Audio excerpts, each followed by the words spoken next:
وسلام على عباده الذين اصطفى أما بعد فأعوذ بالله من الشيطان الرجيم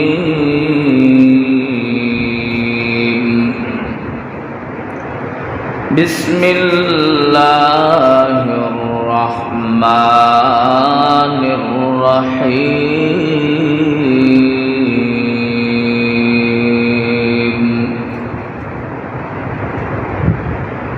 وإذ ابتلى إبراهيم ربه بكلمات فأتمهن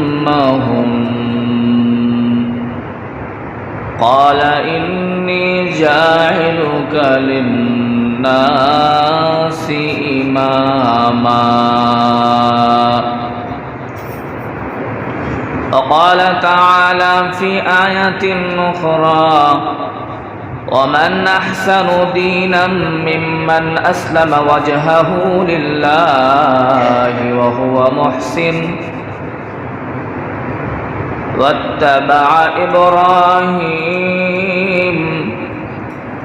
واتخذ الله إبراهيم خليلا وقال تعالى ما كان إبراهيم يهوديا ولا نصرانيا ولكن كان حنيفا مسلما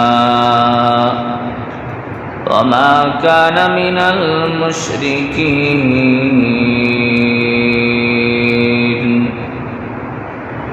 صدق الله مولانا العظيم وصدق رسوله النبي الكريم ونحن على ذلك من الشاهدين والشاكرين والحمد لله رب العالمين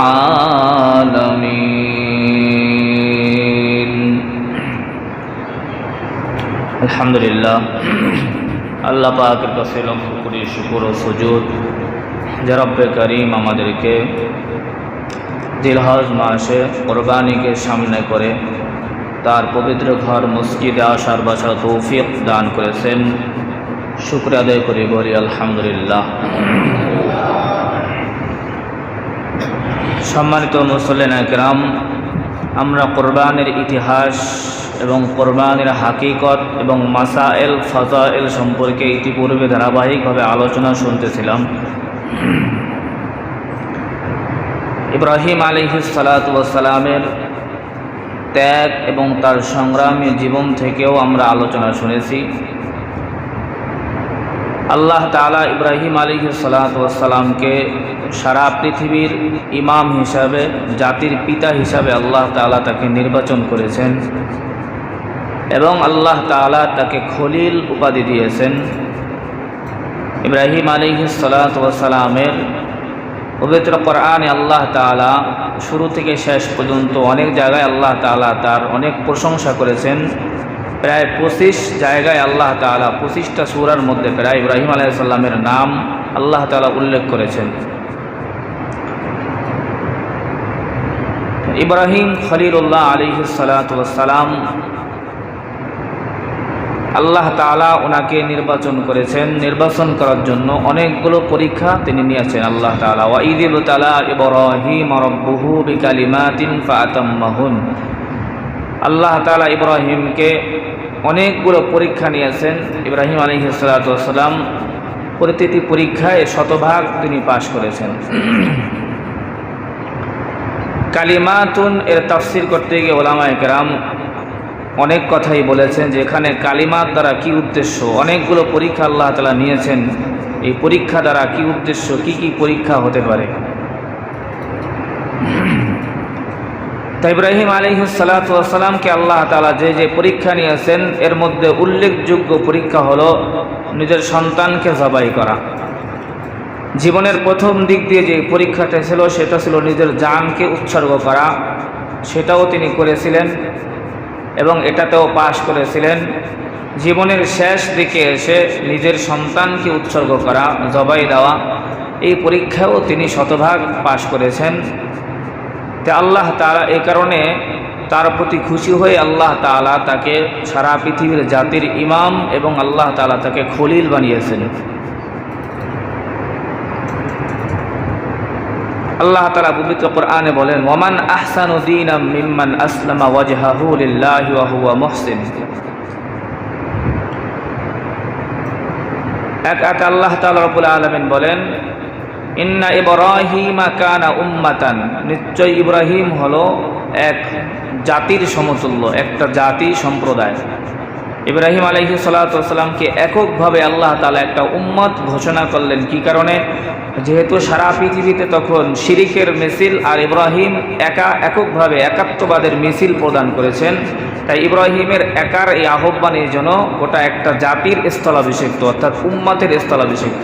এ কারণে আল্লাহ তাআলা ইব্রাহিমকে উম্মত বলে ঘোষণা করেছেন, ইন্না ইব্রাহিমা কানা উম্মাহ। সমস্ত শিরিকের মোকাবেলায় ইব্রাহিমের দাওয়াত, অথবা সারা পৃথিবীর তখন একটা উম্মত মিলে যে ইবাদত করতে পারে, আল্লাহকে খুশি করাইতে পারে, ইব্রাহিম একাই এক উম্মতের সমতুল্য। এ কারণে আল্লাহ তাআলা ইব্রাহিমকে উম্মত হিসাবে ঘোষণা করেছেন, ইন্না ইব্রাহিমা কানা উম্মাতান কানিতাল লিল্লাহ ওয়াত্তাখাযাল্লাহু ইব্রাহিমা খলিলা, এবং আল্লাহ তাআলা ইব্রাহিমকে খলিল হিসাবে নির্বাচন করেছেন। ওয়াকাল্লামাল্লাহু মূসা তাকলিমা, মূসা আলাইহিস সালাতু ওয়াস সালামকে আল্লাহ তাআলা কালিমুল্লাহ বানিয়েছেন। আল্লাহর রাসূল সাল্লাল্লাহু আলাইহি ওয়াসাল্লাম জিবরাইলকে প্রশ্ন করলেন, লিমাত্তাখাযাল্লাহু ইব্রাহিমা খলিলা, লিমাত্তাখাযাল্লাহু ইব্রাহিমা খলিলা, আল্লাহ তাআলা ইব্রাহিমকে কি কারণে খলিল বানিয়েছেন? জিবরাইল আলাইহিস সালাম উত্তর দিলেন যে তিনি মেহমান অতিথি পরায়ণ এবং মেহমানদারি করেন মানুষকে। এমন কোনো দিন নেই যে সময় তিনি সাথে কোনো মানুষ মেহমান না নিয়ে খাবার খান। এই যে খাবার খাওয়ানোর যে গুণ আছে, এই গুণের কারণেই আল্লাহ তাআলা তাকে খলিল বানিয়েছেন। তাফসীরের কিতাবে আছে, আল্লামা ইবনু আসাকির তার ঐতিহাসিক তাফসীর গ্রন্থের মধ্যে উনি ইতিহাসের কিতাবের মধ্যে উল্লেখ করেন, ইব্রাহিম আলাইহিস সালাম খাবারের সময় হলে তিনি আশেপাশে 1-2 মাইল পর্যন্ত হেঁটে যাইতেন। যদি এমন হইতো যে কোনো তার সাথে খাবার খাওয়ার জন্য কোনো মেহমান না পাইতেন, তাহলে উনি 1 থেকে 2 মাইল পর্যন্ত হেঁটে হেঁটে যাইতেন মেহমান তালাশের জন্য। এরপরে 2 মাইল হেঁটে গেলে 1-2 মেহমান যদি মিলে যাইত, তাদেরকে সাথে নিয়ে তারপরে খাবার খাইতেন। জীবনে কোনো দিন মেহমান ছাড়া ইব্রাহিম খাবার খায়নি। এই যে একটা ভালো গুণ, আল্লাহ তাআলা পবিত্র কোরআনে ফেরেশতাদের কথাও তো উল্লেখ করছেন, إذ دخلوا عليه فقالوا سلاما قال سلام قوم منكرون فراغ إلى أهله فجاء بعجل سمين فقربه إليهم قال ألا تأكلون فأوجس منهم خيفة قالوا لا تخف وبشروه بغلام عليم। ইব্রাহিম আলাইহিস সালামের কাছে ফেরেশতারা মানুষের রূপ ধারণ করে আসছে, তাই ইব্রাহিম মনে করছে মেহমান।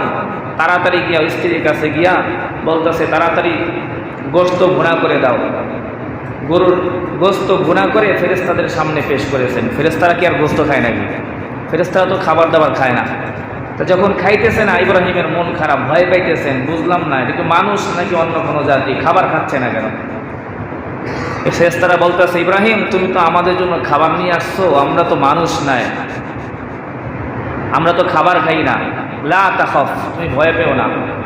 ফাবাশশারূহু বিগুলামিন আলীম, আমরা মূলত আসছি তোমাকে একটা সন্তানের সুসংবাদ দেওয়ার জন্য। সুবহানাল্লাহ, আমরা ফেরেশতা। তাই ইব্রাহিম আলাইহিস সালাম ফেরেশতাদেরকে পর্যন্ত মেহমানদারি করাইতে গেছেন। এখন ইব্রাহিমের মেহমানদারি আল্লাহর কাছে এত প্রিয়, আল্লাহ তাআলা তার মেহমানদারির প্রশংসা করেছেন এবং আল্লাহ তাআলা তার মেহমানদারির কারণে তাকে আল্লাহ তাআলা খলিলুল্লাহ, খলিল উপাধি দিয়েছেন।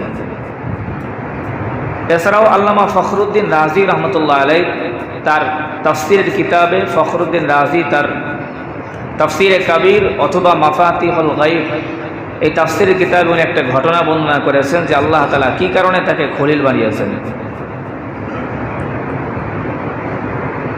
অথবা খলিল বানানো কি, খলিল বানানোর পিছনে হিকমত কি ছিল এটা বর্ণনা করা হয়েছে এক ঘটনার মধ্যে, যে ফেরেশতা মানুষের রূপ ধারণ করে ইব্রাহিম আলাইহিস সালামের পাশ দিয়ে হেঁটে যাচ্ছেন, আর ইব্রাহিম কোনো এক পর্বতের পাদদেশে দুম্বা চড়াচ্ছেন। তো ফেরেশতা মানুষের আকৃতি ধারণ করে ইব্রাহিম আলাইহিস সালামের পাশ দিয়ে হেঁটে যাচ্ছেন। ওই মুহূর্তে ফেরেশতা আল্লাহ রাব্বুল আলামিনের কিছু গুণবাচক নাম সুন্দর কণ্ঠে উচ্চারণ করতেছেন।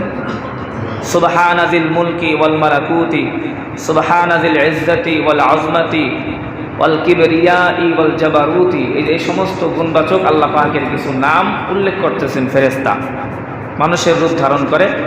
ইব্রাহিম আলাইহিস সালাতু ওয়াস সালাম আল্লাহ পাকের এত সুন্দর নাম শুনে, যেহেতু আল্লাহর প্রতি ওনার এতটা অনুরাগ এবং আল্লাহর প্রতি ওনার ভালোবাসা হৃদয়ের মধ্যে ছিল, তাই উনি এটা নিজের কাছে মানাইতে পারলেন না। দৌড়ে গিয়ে ফেরেশতাকে বললেন, তুমি কি উচ্চারণ করতেছিলা, একটু আমাকে আরেকবার শোনাও, আমার হৃদয়ে তো প্রশান্তির ঢল নেমে আসছে। ফেরেশতা বলতেছে, না আর উচ্চারণ করা যাবে না। না একটু শোনাও না, যদি শোনাও তাহলে আমি আমার যে দুম্বাগুলো আছে না, এই দুম্বাগুলো অর্ধেক তোমাকে আমি দান করে দিয়ে দিব। ফেরেশতা কয়, তাইলে উচ্চারণ করা যায়।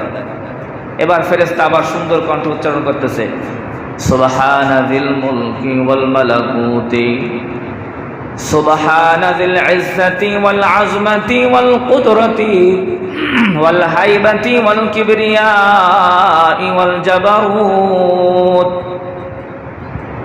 ফেরেশতারা আল্লাহর কাছে প্রশ্ন করেছিল, আল্লাহ, পৃথিবীতে এত মানুষ থাকতে তুমি ইব্রাহিমকে কেন খলিল বানাইলা? পৃথিবীতে হাজারো মানুষ থাকে, তুমি ইব্রাহিমকে কেন খলিল বানিয়েছ, বন্ধু বানিয়েছ? আল্লাহ বলেন, যাও, আমার ইব্রাহিমকে কেন বন্ধু বানিয়েছি এটা পরীক্ষা করতে হলে আমার ইব্রাহিমের পাশে গিয়ে একবার আমার নামটা উচ্চারণ করে দেখো। আমার নাম উচ্চারণ শোনার সাথে সাথে দেখো ইব্রাহিমের হৃদয়ের মধ্যে আমার প্রতি কেমন ভালোবাসা আর ভালোবাসা মোহাব্বত জেগে ওঠে। ফেরেশতারা আসছে, আয়েশা সত্যি এবার উচ্চারণ করেছে, তো ইব্রাহিম অর্ধেক দুম্বা দিয়ে দিবে। ফেরেশতা অর্ধেক দুম্বা নিয়ে হাঁটা শুরু করছে। এবার ইব্রাহিম ডেকে বলে, ভাই, কত সুন্দর কণ্ঠ নিয়া রব্বে জালিল, আমার রবের প্রশংসা তুমি করো, আমার অন্তর জুড়ে যায়। আর একবার আমার রবের নামটা আমার কাছে উচ্চারণ করো। ফেরেশতারা বলে, না, উচ্চারণ করা যাবে না, উচ্চারণ করলে তুমি আমাকে কি দিবা? ইব্রাহিম বলেন, উচ্চারণ করলে আমি আমার আর অর্ধেক দুম্বা তোমাকে আমি দিয়ে দেব। তারপর আমার রবের নাম আমাকে একটু শুনে দাও। ফেরেশতা বলে, ঠিক আছে, তাইলে আর একবার শোনো। ফেরেশতা তার সুদরিত কণ্ঠ নিয়ে আবার যখন সুবহানাজিল মুলকি ওয়াল মালাকুতি, আল্লাহ পাকের বরত্ব আর আল্লাহ পাকের গুণাগুণ সম্মিলিত নাম যখন উচ্চারণ করলেন, ইব্রাহিম পাগল পারা হয়ে গেলেন, বেহুশ হয়ে গেলেন। হুশ ফেরার পরে ইব্রাহিম বলে, ভাই, আমার অন্তরে তোমার প্রত্যেকটা উচ্চারণ আর আল্লাহ পাকের নামগুলো আমার অন্তরকে প্রশান্তি করে দেয়, অন্তরে গিয়ে আমার প্রভাব সৃষ্টি করে। তুমি আর একবার একটু আমার রবের নাম উচ্চারণ করো। ইব্রাহিমকে ফেরেশতা বলে, তোমার তো এখন কিছু নাই, এখন যদি আমার রবের নাম, তোমার রবের নাম যদি আমি উচ্চারণ করি, তুমি আমাকে এবার কি দিবা? ইব্রাহিম বলে, ভাই, এখন আমার যত দুম্বা, সব দুম্বার মালিক আমি তোমাকে বানিয়ে দিয়েছি। এখন তো বলো, এই দুম্বা চড়ানোর জন্য তোমার একটা রাখালের প্রয়োজন আছে। তুমি যদি আমার রবের নাম আর একবার উচ্চারণ করো, আমি ইব্রাহিম সারা জীবনের জন্য তোমার দুম্বার রাখাল হইতে রাজি আছি। সুবহানাল্লাহ। তাফসিরে কাবীরের মধ্যে আরেকটা লেখছে, তাফসিরে কাবীরের মধ্যে আসছে না, বলছে যে আমার এই দুম্বা দিলাম, তুমি যদি চাও তাহলে আমার সন্তানও তোমাকে দিয়ে দিবে, সন্তানও তোমাকে দিয়ে দিবে। ফেরেশতা বলে, ইব্রাহিম, মূলত আমি কোনো মানুষ না, আমি আল্লাহর পক্ষ থেকে একজন ফেরেশতা আসছিলাম তোমাকে একটু পরীক্ষা করার জন্য, তুমি কি আসলেই রবকে বেশি মহব্বত করো নাকি? আল্লাহ তোমাকে খলিল বানিয়েছে কি কারণে? একটু পরীক্ষা করার জন্য আসছিলাম। ইব্রাহিম, আজকে যখন তুমি তোমার সব সম্পদ রবের প্রেমে পয়রা দিয়া দিলা, রবের প্রেমে পয়রা তোমার সম্পদ দিয়া দাও, সন্তান দিয়া দাও, এবং নিজে রবের প্রেমে পয়রা রাখাল হইতে রাজি হয়ে যাও। ইব্রাহিম, আমাদের আর পরীক্ষা করতে হবে না, আসলেই তুমি আল্লাহ পাকের খলিল। সুবহানাল্লাহ। আর পরীক্ষা করতে হবে না, আসলেই তুমি আল্লাহ পাকের খলিল। এই কারণে আল্লাহকে তাফসীরে কুরতুবীর মধ্যে আসছে, ফেরেশতারা বলে, আল্লাহ ইব্রাহিমকে খলিল বানাইলা, দেখো না ইব্রাহিম তার সন্তান পায়া এখন মোহাব্বত আর ভালোবাসা সন্তানের প্রতি দিয়া দিছে, আর তুমি না ইব্রাহিমকে খলিল বানিয়েছো। খলিল তো একমাত্র খলিল যে যাকে বানায় সে তাকে মোহাব্বত করে। ইব্রাহিম দিদার সন্তান ইসমাইলকে এখন বেশি মোহাব্বত করে। সন্তানের প্রতি ভালোবাসা মোহাব্বত কতটা প্রকাশ করতেছে আল্লাহ, আর তুমি ইব্রাহিমকে খলিল বানাইলা। আল্লাহ তাআলা বলেন, ঠিক আছে ফেরেশতারা, তাহলে তোমরা দেখো আমি আমার ইব্রাহিমকে কিভাবে আর একটা পরীক্ষা নেই। আল্লাহ তাআলা ইব্রাহিমকে ডেকে বলেন, ইব্রাহিম ইযবাহ ওয়ালাদাকা ফি মারদাতি, আমার সন্তুষ্ট পাইতে হইলে, ভালোবাসা পাইতে হলে তোমার প্রিয় বস্তু সন্তানকে তুমি কোরবানি করো, জবাই করো। আল্লাহ তো বলেন, ইব্রাহিম আলাইহিস সালাম বলেন, ইন্নী রাআইতু ফিল মানাম ফালাম্মা বালাগা মাহু সায়া ক্বালা ইয়া বুনাইয়া ইন্নী আরা ফিল মানাম আন্নী আযবাহুকা ফানজুর মাযা তারা। ইব্রাহিম আলাইহিস সালাম সন্তানকে মিনা প্রান্তরে নিয়া সন্তানের কানে কানে বলেন, সন্তান, যদিও তোমার মার কাছ থেকে তোমাকে বলে আনছি একজন মেহমানের বাড়িতে যাব, তোমাকে মেহমানদারি করানোর জন্য একজনের দাওয়াতের বাড়িতে একজনের কাছে যাইব, কিন্তু আমার মনের ঘটনা, আমার প্রকৃত ঘটনাটা আমি তোমাকে খুলে বলি। সন্তান, মূলত কি মেহমানদারি করার জন্য তোমাকে আসছি জানো? আমি স্বপ্নে দেখেছি আমার রব আমাকে আদেশ করেছে তোমাকে আমি জবাই করতেছি। আমার সন্তান, তোমার সিদ্ধান্তটা তুমি আমাকে একটু জানায়া দাও। ইব্রাহিম আলাইহিস সালাতু ওয়াস সালাম প্রথম দিন স্বপ্নে দেখলেন প্রিয় বস্তু জবাই করো।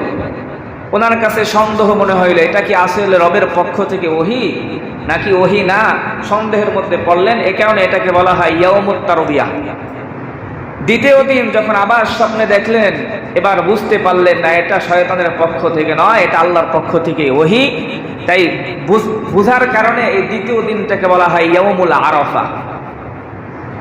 তৃতীয় দিন যখন জবাইয়ের জন্য এবার পুরোপুরি প্রস্তুতি গ্রহণ করেছেন, এ কারণে তৃতীয় দিনকে বলা হয় ইয়াউমুন নাহার, জবাইয়ের দিন। মুফাসসিরিনে কিরাম বলেন, যদি ওহী আল্লাহর পক্ষ থেকে স্বপ্ন যদি ওহী হয়ে থাকে, তাহলে আবার ইব্রাহিম এত দ্বিধাদ্বন্দ্বের মধ্যে পড়লেন কেন? যদি নবীদের স্বপ্ন যদি ওহী হয়ে থাকে, তাহলে আবার দ্বিধাদ্বন্দ্বে পড়ার কারণ কি? ফখরুদ্দিন রাজি রহমতুল্লাহ আলাইহি বলেন যে ওহীটা যদিও স্বপ্নের মাধ্যমে ছিল, ওহী আল্লাহর পক্ষ থেকে, নবীদের স্বপ্ন ওহী আল্লাহর পক্ষ থেকে হয়, কিন্তু এটার মধ্যে একটু তারাদ্দুদ ছিল, একটু সংশয় ছিল। এই সংশয়টা আল্লাহ তাআলা পরবর্তীতে আবার ওহী আকারে তাকে স্পষ্ট করে দিয়েছেন। তা ইব্রাহিম আলাইহিস সালাতু ওয়াস সালাম যদি আল্লাহর পক্ষ থেকে ওহী হয়ে থাকে, তাহলে তো সন্তানকে আদেশ পালন করানোর সরাসরি জবাই করা, আবার সন্তান থেকে আবার পরামর্শ চাওয়ার দরকার নেই। মানে আদেশ তো আদেশ, এই হুকুম পালন করবে। তা আবার সন্তানকে বলে, ইন্নী আরা ফিল মানামি আন্নী আযবাহুকা ফানজুর মাযা তারা, আমি দেখেছি তোমাকে জবাই করতেছি, তোমার সিদ্ধান্ত কি? সন্তান থেকে পরামর্শ চাই কি কারণে? আল্লামা ফখরুদ্দিন রাজি রহমতুল্লাহ আলাইহি বলেন, ইব্রাহিম তার সন্তান থেকে পরামর্শ চাওয়ার কারণ হলো, কারণ ইব্রাহিম যেমন খলিলুল্লাহ, আল্লাহ পাকের চূড়ান্ত পর্যায়ে খলিল থাকতে চান, ইব্রাহিম এখন চান আমার সন্তান দেখি চূড়ান্ত পর্যায়ে এখন আমাকে সুন্দর সন্তোষজনক উত্তর দিতে পারে কিনা। যদিও সন্তান যদি নাও বলতেন, তারপরেও কিন্তু ইব্রাহিম তার সন্তানকে জবাই দিতেন। ইব্রাহিম চায় আমি যেমন আমার রবের কাছে প্রিয় পাত্র হয়ে থাকতে চাই, দেখি আমার সন্তান আমার চোখ জোড়ানো একটা উত্তর আমাকে দেয় নাকি আমার বিপরীত উত্তর দেয়। সন্তান বলে ইফআল মা তুমার সাতাজিদুনি ইনশাআল্লাহু মিনাস সাবিরিন। আমার বাপ, আমি কিন্তু তোমার তেমন অবাধ্য সন্তান না, যেই স্বপ্ন তুমি বাস্তবায়ন স্বপ্নে দেখেছো আমি রাজি আছি তুমি তোমার স্বপ্নকে বাস্তবায়ন করে ফেলো, ইনশাআল্লাহ তুমি অতি সত্বর আমাকে ধৈর্যশীলদের মধ্যে পাওয়া যাইবা। সুবহানাল্লাহ। সাতাজিদুনি ইনশাআল্লাহু মিনাস সাবিরিন। ইব্রাহিম এবার চোখ জোড়ানো উত্তর পাইছে কিনা বলেন। শুধু তাই নয়, সন্তান আমার ইব্রাহিমকে বলে এ আমার বাবা, উশদুদ দিবাতি হাত্তা লা আদতরিব ওয়াকফুফ সিয়াবাকা লিআল্লা ইয়ানতাদিহ আলাইহা শাইউম মিনাদ দামি। তাফসীরে কুরতুবীর মধ্যে আল্লামা ইমাম কুরতুবী রাহমাতুল্লাহি আলাইহি লেখেন, আবার সন্তান তার বাপকে ওসিয়ত করতেছে। তাফসীরের কাবিরের মধ্যে লেখে, ওসিয়ত করতেছে আমার বাবা, আপনি যে আপনার স্বপ্ন বাস্তবায়ন করবেন, রবের আদেশ পালন করবেন, আদেশ পালন করতে গিয়ে হতে পারে আপনি আবার পিছপা হয়ে যেতে পারেন। এ কারণে আপনাকে আমি কয়েকটা ওসিয়ত করি। এ আমার বাবা, আপনি আমাকে জবাই করার আগে আপনি সুন্দর করে আমার হাত পা গুলা বেঁধে নেন, অথবা আমাকে জবাই করার পরে আপনি আপনার হাত পা গুলা বেঁধে নেন, আর আপনি আপনার চক্ষুটা বেঁধে নেন, আর আমাকে উপর কইরা শোয়া দিবেন, আর তরবারিটা একটু ভালো করে ধার দিয়ে নেন। কারণ যদি এমন হয় আমার কাপড়টা আপনি আমার থেকে খোলায় রাখেন, আমার কাপড়ের মধ্যে যদি আমার জবাইয়ের যদি কোনো রক্তের ফোঁটা কাপড়ের মধ্যে লেগে যায়, আমার মা অনেক বেশি দুঃখক্রান্ত হয়ে যাবেন, আমার মা অনেক কষ্ট পাইবেন। তাই আপনি জামাটা একটু আলাদা করে রাখেন, আমাকে জবাই দেওয়ার পর আমার মায়ের কাছে আমার পোশাকটা পৌঁছে দিবেন, যাতে করে আমার মা পোশাকটা দেখে দেখে অন্তত পক্ষে নিজেকে প্রশান্তি দিতে পারে, নিজেকে যেন একটু সান্ত্বনা দিতে পারে। আমার বাবা, আপনি আপনার চোখটা বেঁধে নেন, কারণ যদি ওই মুহূর্তে আপনার চোখ দিয়া ছুরি চালাইতে গিয়া আমার চেহারার দিকে আপনার নজর পড়া যায়, হতে পারে আপনি তখন আদেশ পালন করতে পারবেন না, আল্লাহর খাতায় আপনার নাম খলিলুল্লাহ থাকবে না, আর আমিও জবিউল্লাহ হতে পারবো না। আপনি আপনার চেহারাকে বাইধা নেন আর আমার চেহারাকে নিচের দিকে ফিরে দেন। ইব্রাহিম সন্তানের পক্ষ থেকে এত সুন্দর উপদেশ শুনে না ইব্রাহিমের মায়া মোহাব্বত যেন আরো বেড়ে যায়। ইব্রাহিমের চোখ থেকে টপকে টপকে পানি পড়ে, কিন্তু ইব্রাহিম চিন্তা করেন যে রবকে পাওয়ার জন্য আমি আগুনের মধ্যে ঝাঁপ দিয়েছিলাম, যে রবকে পাওয়ার জন্য আমি আমার মাতৃভূমি মা বাবা সব ত্যাগ করেছিলাম, যে রবকে পাওয়ার জন্য আমি আমার সন্তান আর বিবিকে এই মরুভূমির মাঝখানে ফেলে রেখে গিয়েছিলাম, আজকে আমার রব আমার থেকে যে পরীক্ষা নিতে চায় আমি আমার পরীক্ষায় ফেল করব না। ইব্রাহিম সত্যি সত্যি চোখের পানিকে উপেক্ষা করে, মায়া মোহাব্বত সব উপেক্ষা করে আল্লাহর মোহাব্বতকে প্রাধান্য দিতে গিয়া সন্তানকে শোয়া দিলেন। আল্লাহ পবিত্র কোরআনে বলেন, ফালাম্মা আসলামা ওয়া তাল্লাহু লিল জাবিন। সূরা সাফফাতের মধ্যে আল্লাহ বলেন, ফালাম্মা আসলামা ওয়া তাল্লাহু লিল জাবিন। দুজনে যখন বাপ আর ছেলে যখন আল্লাহর সম্পত্তিতে রাজি হইয়া সন্তানকে যখন উপর করে শোয়া দিয়েছে, ইব্রাহিম আবার বলে, বাবা আপনি আমার হাতের এবং পায়ের যে বাঁধনগুলো আছে খুলে দেন। ইব্রাহিম বলে, তুমি না বললা হাত পা বাঁধার জন্য, আবার বলো খুলে দেওয়ার জন্য। ইসমাইল বলে, বাবা আজকে যদি হাত পা বাঁধা অবস্থায় আপনি আমাকে জবাই করেন, পৃথিবীর ইতিহাসের মানুষ জানবে মনে হয় ইসমাইল রাজি ছিল না, তাই জোর করে তাকে রাজি করানো হয়েছে। তাই আবার আপনি আমার বাঁধনগুলোকে খুলে দেন, যাতে করে পৃথিবীর মানুষ সবাই জানে ইব্রাহিম জোর করে তার সন্তানকে জবাই দেয় নাই, ইসমাইল স্বেচ্ছায় নিজের পক্ষ থেকে জবাই হতে রাজি হয়ে গেছিল। সুবহানাল্লাহ। বাঁধন খুলে দিয়েছে, এবার যখন ছুরি চালাইতেছে তো আল্লাহ তাআলা পবিত্র কোরআনে বলেন চালাইতেছে তো জবাই করেই ছাড়বে ইব্রাহিম। তো ওই মুহূর্তে আল্লাহ তাআলা আসমান থেকে জিবরাইলকে ডেকে বলে তাড়াতাড়ি দ্রুত একটা দুম্বা নিয়ে যাও, আমার ইসমাইল কুরবানি হয়ে গেল, ইসমাইলের পরিবর্তে তুমি একটা দুম্বা তার ছুরির নিচে শোয়া দাও। ইব্রাহিম যখন বারবার জবাই করার জন্য চেষ্টা করে, কিন্তু আল্লাহ তাআলা ইসমাইলের গলার এই জায়গার মধ্যে একটা নুহাসন, কোন একটা লোহার টুকরা অথবা একটা যে কোনো জিনিসের টুকরা, শক্ত কোন একটা টুকরা আল্লাহ তাআলা রেখে দিলেন। ইব্রাহিম যতই ছুরি দিয়া পচায় কিন্তু কাজ হয় না। এবার ইব্রাহিম ছুরিকে লক্ষ্য করে বলে, কিরে তুমি তোমার কাটার শক্তি কি খর্ব হয়ে গেছে, কেন না কেন?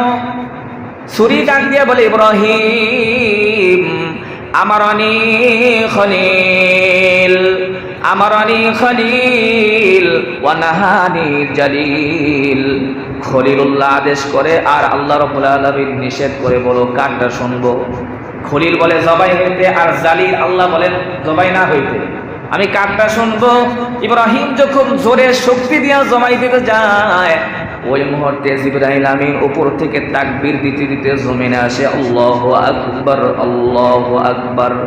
তাকবীর দিয়া দিয়া ইব্রাহিমকে সতর্ক কইরা এবার যখন ছুরির নিচে ইসমাইলকে দিয়ে দিয়েছে, ইব্রাহিম তো জবাই করে খুশি, মনে হয় আমি আমার স্বপ্ন বাস্তবায়ন করতে পেরেছি, সন্তানকে মনে হয় জবাই দিতে পেরেছি। কিন্তু চোখ খুলে দেখে ইব্রাহিম তার সন্তান জবাই হয় নাই, সন্তানের পরিবর্তে দুম্বা জবাই হয়ে গিয়েছে।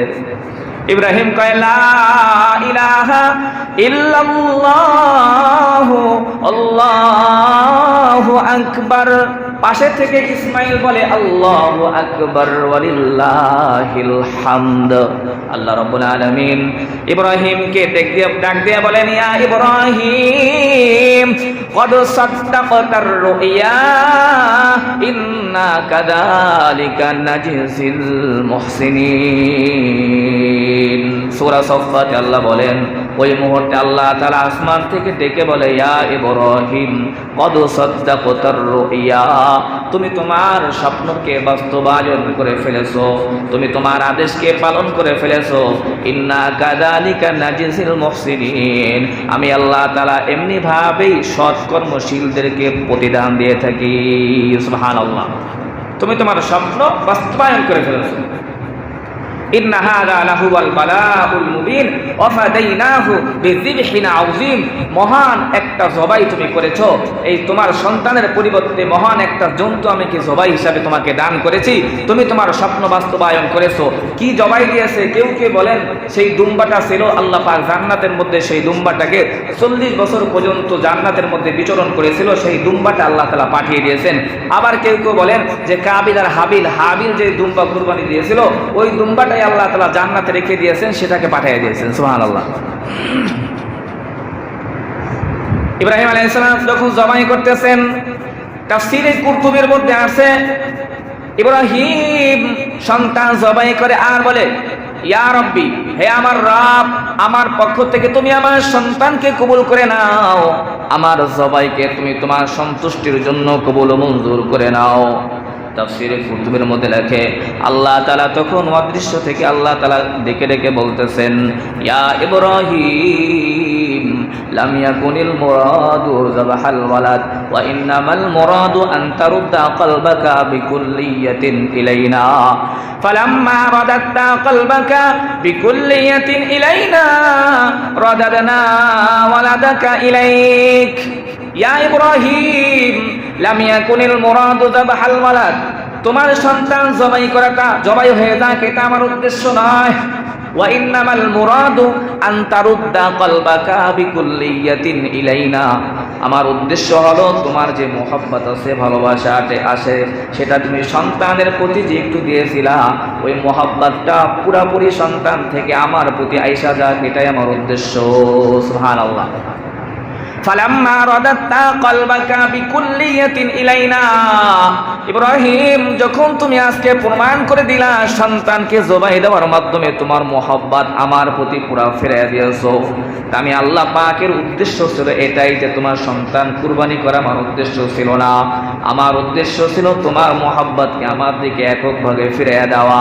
আজকে যখন তুমি তোমার স্বপ্নকে, যখন তুমি তোমার মোহাব্বতকে পুরাটা আমার দিকে ফিরিয়ে দিয়েছো, তাই আমি আল্লাহ পাকের উদ্দেশ্য হাসিল হয়ে গেছে। তাই রাদাদনা ওয়ালাদাকা ইলাইক, আমার উদ্দেশ্য যেহেতু হাসিল হয়ে গেছে ইব্রাহিম, যাও আমি তোমার সন্তানকে আবার অক্ষত অবস্থায় তোমার কাছে তোমার কোলে ফিরিয়ে দিলাম। সুবহানাল্লাহ। আমার যেটা উদ্দেশ্য ছিল, উদ্দেশ্য তো হাসিল হয়ে গেছে, জবাই করেই ফেলেছো, করার জন্য একেবারে পুরা প্রস্তুত হয়ে গেছো, জবাইয়ের জন্য পুরা শক্তি প্রয়োগ করেছো, তাই তুমি তোমার মনটা তো এখন পুরাপুরি আমার দিকে ফিরিয়ে দিয়েছো, তাই আমার উদ্দেশ্য হাসিল হয়ে গেছে। তাই আমি এখন তোমার সন্তানকে নিয়ে আমি কি করব, যাও তোমার সন্তানকে আমি তোমার কাছে আবার ফেরত দিয়ে দিলাম। সুবহানাল্লাহ। এই কারণে ইব্রাহিমকে আল্লাহ তাআলা খলিল বানিয়েছেন। ওয়াত্তাখাযাল্লাহু ইব্রাহিমা খলিলা, আল্লাহ তাআলা ইব্রাহিমকে খলিল বানিয়েছেন এ কারণেই, কারণ ইব্রাহিমকে আল্লাহ তাআলা ওয়া ইযিবতালা ইব্রাহিম রাব্বুহু বিকালিমাতিন ফাআতাম্মাহুন, আল্লাহ তাআলা যতটা পরীক্ষা ইব্রাহিমের কাছ থেকে নিয়েছেন, ইব্রাহিম প্রত্যেকটা পরীক্ষায় শতভাগ উত্তীর্ণ আর পাশ করেছেন। সুবহানাল্লাহ। এই কারণে আল্লাহ তাআলা তাকে খলিল বানিয়েছেন। মুসা আলাইহিস সালাতু ওয়াস সালামকে যেরকম আল্লাহ তাআলা কালিমুল্লাহ বানিয়েছেন, ইব্রাহিমকে আল্লাহ তাআলা খলিলুল্লাহ বানিয়েছেন। মুসাকে আল্লাহ তাআলা কথা বলার মাধ্যমে বিশেষ এক মর্যাদা দান করেছেন, ইব্রাহিমকে বন্ধু বানানোর মাধ্যমে আল্লাহ তাআলা বিশেষ এক মর্যাদা দান করেছেন, আর আমাদের নবীকে আল্লাহ তাআলা সরাসরি দর্শন দান করে বিশেষ মর্যাদা দান করেছেন। সুবহানাল্লাহ। আল্লাহ রাসূল সাল্লাল্লাহু আলাইহি ওয়াসাল্লাম সরাসরি স্বচক্ষে আল্লাহ তাআলাকে মেরাজের রাতেতে আল্লাহর রাসূল আল্লাহ তাআলাকে সামনাসামনি দেখতে পেয়েছেন। সুবহানাল্লাহ। এজন্য খলিলুল্লাহ আলাইহিস সালাতু ওয়াস সালামের সেই কুরবানিকে চিরস্মরণীয় করে রাখার জন্য আল্লাহ তাআলা বলেন, তোমাদের এই পরস্পরের তাকবীরগুলো আমার কাছে এত পছন্দ হয়েছে, ইব্রাহিম তোমার এই কুরবানিকে চির কিয়ামত পর্যন্ত অবিস্মরণীয় করে রাখার জন্য আমি তোমার পরবর্তী উম্মতের জন্য, জাতির জন্য এই কুরবানিকে আমি আবশ্যক আর ওয়াজিব করে দিলাম।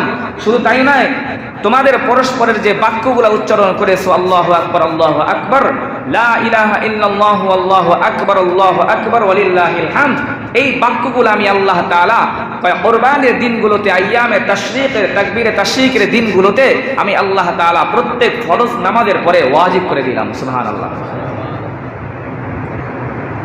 এই কারণে রবিবার দিন ফজর থেকে শুরু হয়ে যাবে ইনশাআল্লাহ, 13 তারিখ একেবারে আসর পর্যন্ত চলবে।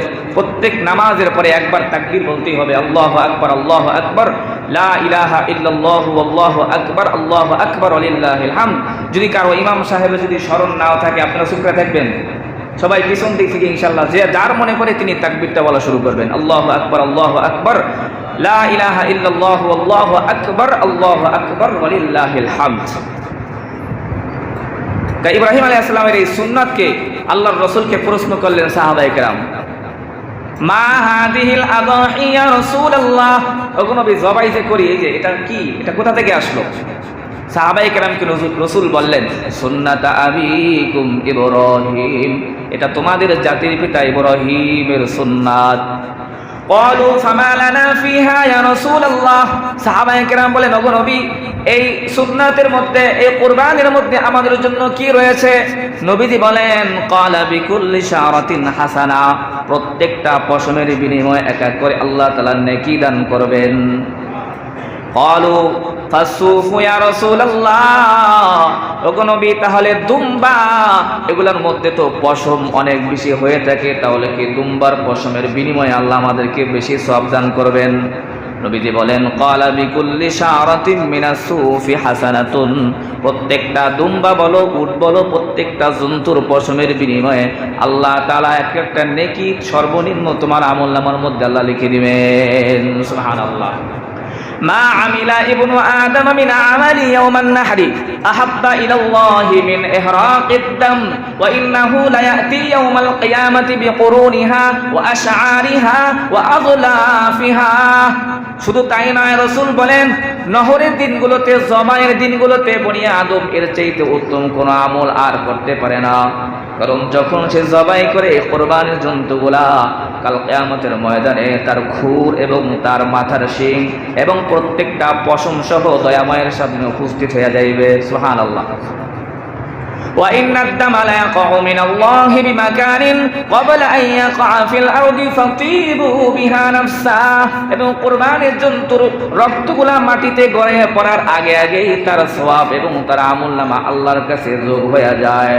কাল কিয়ামতের ময়দানে আল্লাহ তাআলা ওই দুম্বাটাকে অথবা ওই কুরবানির জন্তুকে আরো রুষ্টপুষ্ট বানাইয়া আল্লাহ তাআলা পুরা দুম্বা অথবা কুরবানির সেই গরু জন্তুকে আল্লাহ তাআলা মিজানের পাহাড়ের মধ্যে উঠিয়ে দিবেন। সুবহানাল্লাহ। সুতরাং রাসূল বলেন ফাতিবু বিহা নাফসা, সুতরাং তোমরা স্বাচ্ছন্দ্যে কুরবানি করো, কষ্টে পড়ে না, নিজের কষ্ট হইতাছে এরকম না। ফাতিবু বিহা নাফসা, স্বাচ্ছন্দ্যে নিজের মন থেকে খুশি হইয়া আল্লাহ রাস্তায় কুরবানি করার জন্য তোমরা উৎসর্গ করে দাও, তোমরা প্রস্তুত হয়ে যাও। এবং কি আল্লাহ তাআলা বলেন ফাসাল্লি লিরাব্বিকা ওয়ানহার, নামাজও করবা তোমার রবের সন্তুষ্টির জন্য, কুরবানিও করবা তোমার একমাত্র তোমার রবের সন্তুষ্টির জন্য। সূরা এর আগে সূরা হচ্ছে সূরা মাউন। أرأيت الذي يكذب بالدين فذلك الذي يدعو اليتيم ولا يحض على طعام المسكين فويل للمصلين الذين هم عن صلاتهم ساهون الذين هم يراءون ويمنعون الماعون। এই আয়াতের মধ্যে আল্লাহ তাআলা মুনাফিকদের চরিত্র বর্ণনা করেছেন। কাফের অথবা মুনাফিকদের চরিত্র, মুনাফিকদের